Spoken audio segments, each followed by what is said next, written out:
Bismillahirrahmanirrahim. Assalamualaikum warahmatullahi wabarakatuh. Marhaban asdiqo. Perkenalkan, nama aku Sofa MZ. Sekarang aku duduk di kelas 9 Asy-Syahid. Nah, pada kesempatan kali ini aku akan menjelaskan mengenai koda dan kodar.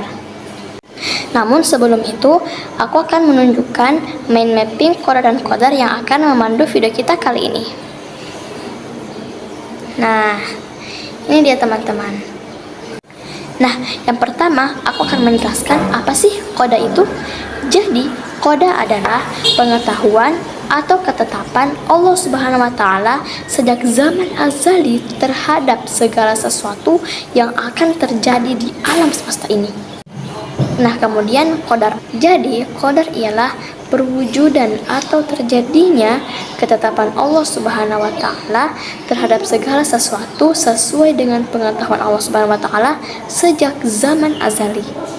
Nah, jadi secara singkatnya ialah koda itu adalah rencana Allah Subhanahu wa Ta'ala, sedangkan kodar ialah merupakan perwujudan dari rencana Allah Subhanahu wa Ta'ala.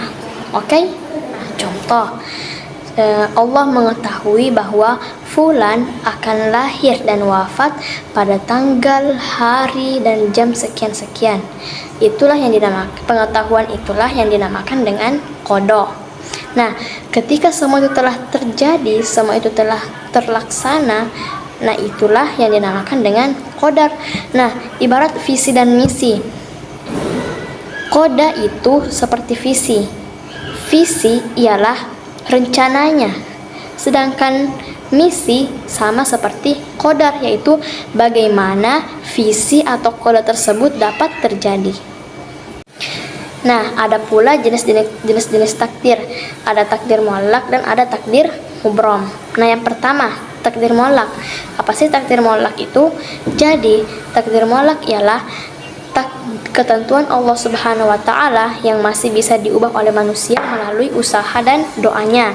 Contoh nih, kecerdasan. Nah, kecerdasan ini sangat bisa malah diubah oleh manusia melalui usaha dan doanya.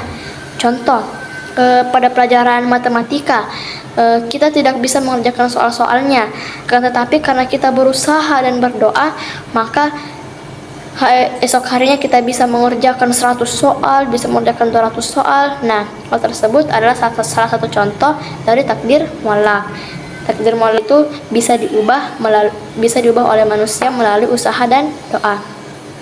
Nah, kemudian ada takdir mubram. Takdir mubram ialah ketentuan Allah Subhanahu wa Ta'ala yang sama sekali tidak bisa diubah melalui usaha dan doa. Contoh, kematian, kelahiran, dan jenis kelamin. Hal tersebut tidak dapat diubah oleh manusia melalui usaha dan doanya. Nah, sebagaimana firman Allah dalam Al-Quran surah Ar-Ra'd ayat 11 yang berbunyi, A'udzu billahi minasyaitonir rajim. Bismillahirrahmanirrahim. Innallaha la yughayyiru ma biqaumin hatta yughayyiru ma bi anfusihim. Artinya, sesungguhnya Allah tidak merubah keadaan sesuatu kaum sehingga mereka merubah keadaan yang ada pada diri mereka sendiri. Nah, kemudian contoh perilaku iman kepada koda dan kodar dalam kehidupan sehari-hari. Nah, contoh, ada anak yang bernama Akil. Akil ini hidup di keluarga yang sederhana dan mukanya juga tidak terlalu tampan.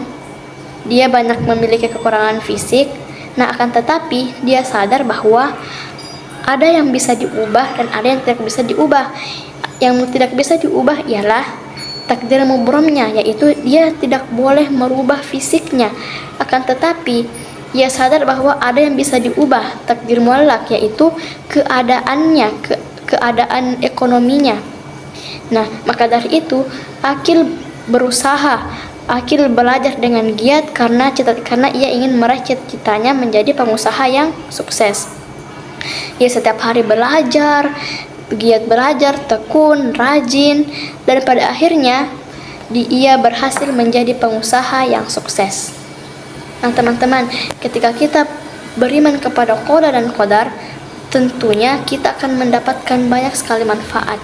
Yang pertama ialah selalu merasa dekat dengan Allah Subhanahu wa taala. Kedua, ikhlas. Ketiga, optimis dan pantang menyerah. Keempat, bersabar. Kelima, senantiasa berbaik sangka. Dan keenam ialah senantiasa bersyukur atas segala nikmat yang telah Allah berikan kepada kita semua. Nah, demikian penjelasan saya mengenai qada dan qadar. Semoga kita senantiasa beriman kepada qada dan qadar dan takdir yang telah Allah berikan kepada kita semua. Mungkin hanya itu saja yang dapat saya sampaikan. Kurang dan lebihnya mohon dimaafkan. Wassalamualaikum warahmatullahi wabarakatuh. Dadah.